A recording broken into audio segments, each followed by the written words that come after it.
La montagne m'offre répit et sérénité malgré les assauts de l'aventure et la mer qui approche. Seul sur le bitume, l'inquiétude s'évapore, l'air se respire, le bruit se tait, l'ascension se poursuit. J'évite l'Andorre marchande, pente raisonnable, aridité sauvage, couleur pétillante, le silence me berce. Après 60 km de besogne, le col et son ivresse. Bien plus bas, un camp de gitans, après m'avoir rejeté, m'adopte. Dans le silence d'un frima matinal, je quitte mes hôtes. À Sayagouz, et Puichat s'égaye ma pose. Toilette faite, je me pique aux épingles d'un premier col. Au sommet, j'aperçois Faux-Romeu qui se délasse. Laborieuse progression, qui s'explique par un second col. Perché à 1550 mètres, fortifié par Vauban, les 300 âmes de Montlouis sont oxygénées par air et tourisme. 40 km de descente à travers les racines catalanes de villages accrochés à la montagne. Les grands cols pyrénéens sont cette fois derrière moi. Remparts initiés par le roi d'Aragon, puis modifiés par le forçat Vauban, les maisons en marbre rose et les ruelles pittoresques complètent le décor de Villefranche. Protégé par le pic du Canigou, Prades et ses anciens somnolent. Soirée dansante à 50 mètres de mon tipi. Au déjeuner, plage, soleil et Canigou. Je mangerai plus tard. Paysage méridional, enflammé de couleurs. Élixir de pharmacie, puis apéritif, le bir et la saveur de tuire. Où une nuée d'affamés assiège l'épicerie. J'en suis.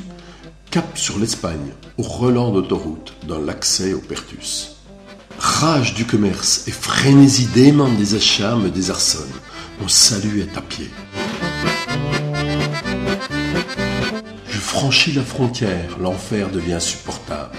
Hors national, le plateau décline sa sécheresse et son aridité. Silence pesant, villages isolés, chaleur étouffante, ces Pyrénées ont changé d'accent. Un pied en Espagne est déjà dépaysé. Quel pouvoir! Nuit à Garriguella sous les pins.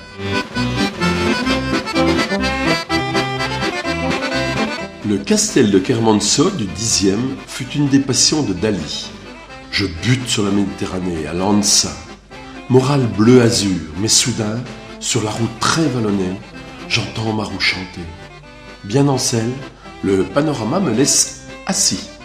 Portbou est ma dernière escale ibérique, avant une France au profil tourmenté. Pas de chien à Cerbère, pas d'enfer non plus. Curieux, je pénètre les rues intimes, les cours secrets, les parfums maritimes et vinicoles de Bénulce. Peu à peu, la route perd son agressivité matinale. Les Pyrénées expirent, l'état de ma roue empire. J'aborde les stations labellisées du littoral languedocien.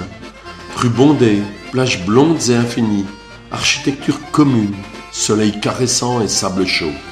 La pluie me surprend au Canet. Un parc m'ouvre ses portes.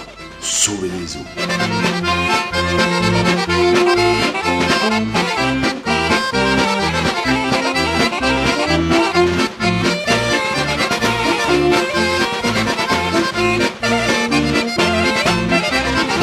Excellente adresse, ce jardin masqué par le béton. Écrasé entre l'étang de Sals et la mer, Barcarès manque d'originalité, malgré les diverses activités du port.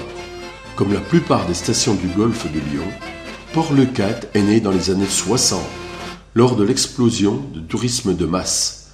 Contraste vivant entre l'architecture de loisirs et centre ostréicole sur les rives du Gros. Dernier regard sur l'étang de Leucat, ses 7000 hectares, ses loups et dorades. Si gens et si désuets, épicerie fermée, fontaine ouverte. Sous un soleil de plomb, Narbonne m'extrait du trafic.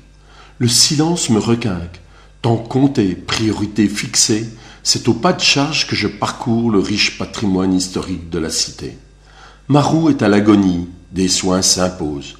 Pour l'instant, soirée et nuit bourgeoise chez mon frère. Le médecin traite ma roue malade, puis, guidé par le hasard, j'explore les marais du Golfe. La mer réapparaît avec bitume et béton de pacotille. Le silence de ma roue me donne de l'espoir. Gavé de stations uniformes aux plages infinies, je lève ma gourde au massif de la Clappe, à ces vins si puissants, à ce souvenir si lointain. Dissous dans le marais, mon assurance disparaît. Une passerelle sur l'Aude m'évite demi-tour et désarroi. Je devine au loin la banlieue de Béziers, à laquelle je préfère le calme du chemin de halage. J'en oublie ma roue. Sur les bords de l'Hérault, Agde se repose. Son calme s'accommode à mon rythme. Ses quais soulignent la cathédrale. Son centre distille les couleurs. Sur son boulevard s'écoule la vie. Nuit dans un parc insalubre.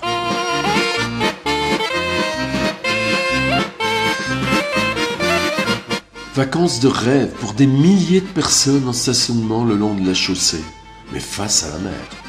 Ce cauchemar prend fin à Sète, patrie de Valéry et de Brassens. Promenade sur le môle du 17e et le quai de la Marine.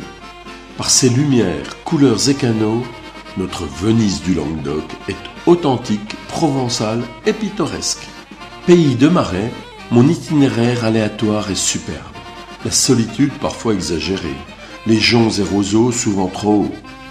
Touristique, le pont mobile sur le canal me donne accès aux plages, puis à la cohue. Le tourisme est ici une vaste entreprise, une grosse usine à loisirs. Les bronzages sont parfaits, mais à l'odeur de friture. Je fuis la fourmilière pour les marécages. Nuit noire lorsque je monte ma tente au sec, enfin, dans la vigne. Qui dort dîne, alors j'ai dormi, mais au réveil, j'ai faim. Pas assez dormi? L'enceinte d'Aigues-Mortes étouffe une cité marine par son canal, saline par son passé. Dans le béton, chaque nuit est une victoire, chaque jour un combat. Mais courage, le plus dur est à venir.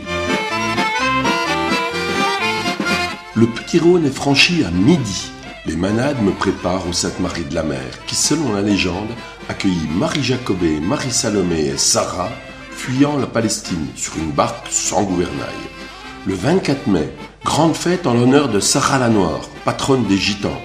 Église, forteresse et mythe de la cité imprègnent cette halte.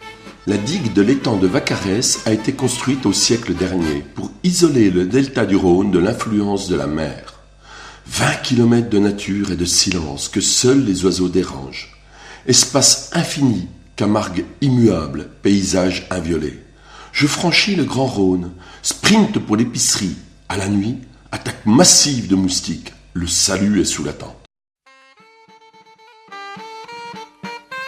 Minuit, sous les jets du parc, je baigne.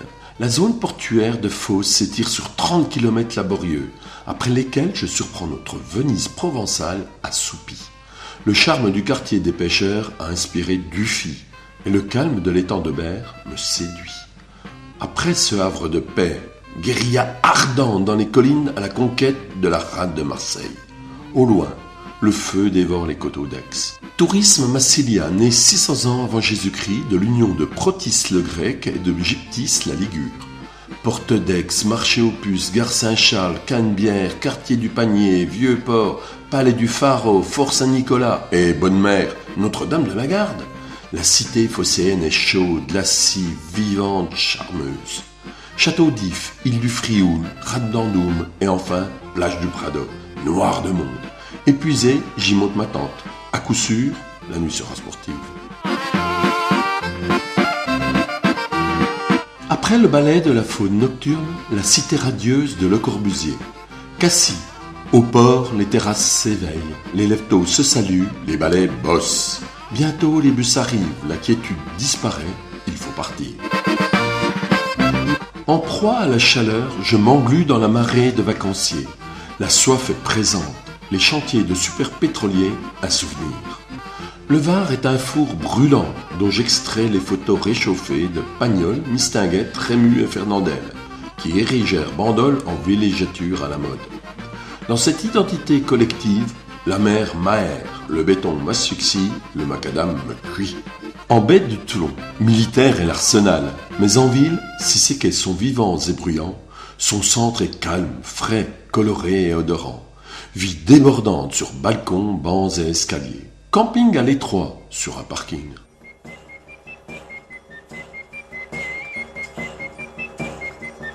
Le macadam toulonnais me donne faim. Je dévore golfe de Gien et rate de hier, hameaux vacances et dortoirs à bateau.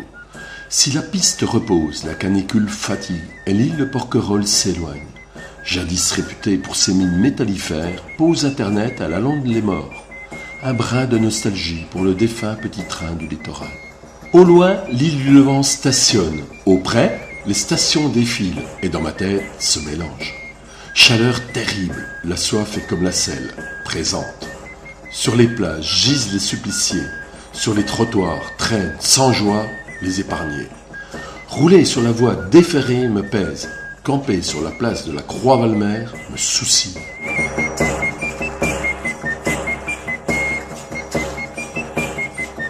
Saint-Tropez, aux arômes bouchonnés, star de la côte, de la fête et du luxe, le port a perdu ses racines. À chacun son rôle, les riches se pavent, les pauvres bavent, les bouffons animent. Moi le nain, j'étouffe. Hop, sur le chemin, cet air n'est pas le mien. Je pose pied à Port-Grimaud, cité lacustre, créée en 1966 par Spoeri, sur le marécage du Golfe. Ma curiosité s'essouffle. Je reviens à de sobres élégances, de verdure, de couleurs et de mimosas. Saint-Égulphe, lieu de nidification du Belfortin. Avec le clonage intensif, l'architecture se détériore, même à Saint-Raphaël, qui n'atteint pas la flamboyance espérée. L'Esterel est un entracte sauvage, ciselé et rouge, avant le béton infini de Théoul, Lanapoule, Cannes, que son palais illumine. La nuit tombe, l'angoisse m'écrase. Dans la pénombre, un nœud routier éloigne les habitations. Je m'y installe. Bonne chance.